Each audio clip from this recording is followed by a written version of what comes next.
শেখ হাসিনার বিষয়ে কোনো সহযোগিতা করেননি মোদি, এমনটাই মন্তব্য করেছেন বাংলাদেশের অন্তর্বর্তী সরকারের প্রধান উপদেষ্টা ডক্টর মোহাম্মদ ইউনূস। তিনি এক বিস্ফোরক অভিযোগ তুলে বলেছেন, সাবেক প্রধানমন্ত্রী শেখ হাসিনার বিষয়ে ভারতের প্রধানমন্ত্রী নরেন্দ্র মোদি কোনো সহায়তা করছেন না।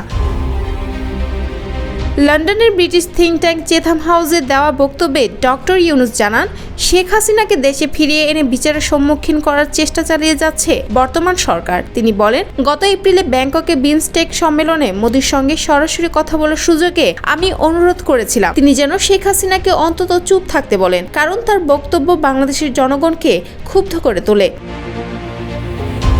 ডক্টর ইউনূস দেশ জুড়ে তোলপাড় ওয়ালটন ফ্রিজ কিনে আপনিও হয়ে যেতে পারেন মিলেনিয়ার।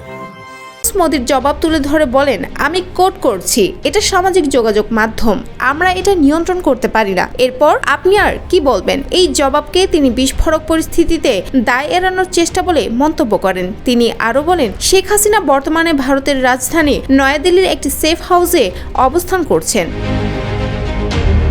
গত 5 আগস্ট শিক্ষার্থী জনতার অভ্যুত্থানে পরাজিত হয়ে শেখ হাসিনা দেশ ত্যাগ করেন। তার দল আওয়ামী লীগ ইতোমধ্যে নিষিদ্ধ এবং শেখ হাসিনা ও তার অনুসারীদের বিরুদ্ধে গত বছর আন্দোলন দমনের নামে 1400 এর বেশি মানুষ হত্যার অভিযোগ বিচার শুরু হয়েছে।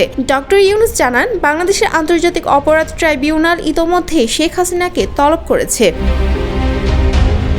তিনি বলেন, তার সাড়া দেওয়া উচিত, যদি না দেন তাহলে প্রয়োজনে আমরা ইন্টারপোলের সহযোগিতা নেব।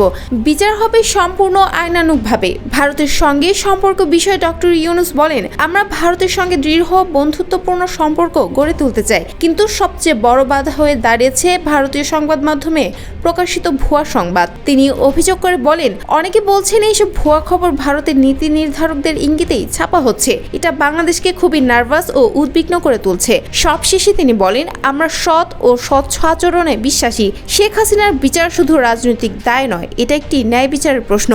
আন্তর্জাতিক সমাজের উচিত এটিকে গুরুত্ব সহকারে দেখা।